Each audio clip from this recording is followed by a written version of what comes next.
pour agir, vous avez différentes manières. Si vous voulez aider Zubdeco, où que vous soyez en France, vous pouvez être tuteur d'un élève grâce au distanciel. Donc, vous allez sur notre site internet, vous êtes étudiant, vous êtes en université, en grande école, en BTS, jeune actif, même dans une entreprise, vous nous écrivez et vous donnez 1 heure par semaine pour changer le destin d'un gamin. Donc ça, c'est très faisable. Pour nous aider en présentiel, vous pouvez aller aussi dans des collèges en Île-de-France, Auvergne-Rhône-Alpes ou Centre-Val-de-Loire, où on est présent.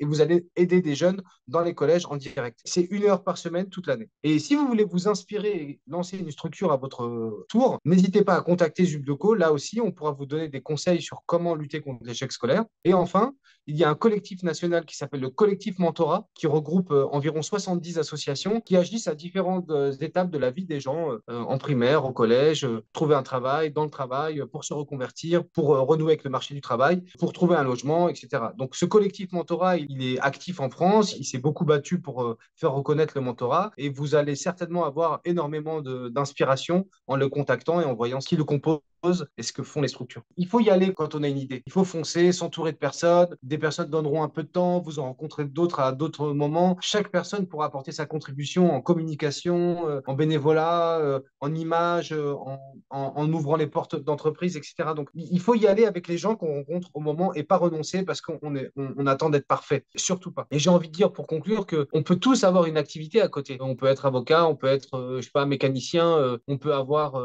juste quelques années d'études derrière soi et se dire, tiens, j'ai envie de jouer un rôle social. Eh ben, il faut pas attendre. Il faut pas attendre. Il y a une myriade d'associations en France qui sauront tirer profit de ce que vous savez faire et le donner à des personnes qui sont en attente. En gros, si vous regardez dans le rétroviseur, vous verrez toujours quelqu'un aider. Et donc, il faut pas attendre 1 an, 2 ans, 5 ans, 10 ans en disant, quand je serai à la retraite, j'ai le temps ou bien j'ai pas assez de compétences. Tout le monde peut aider quelqu'un.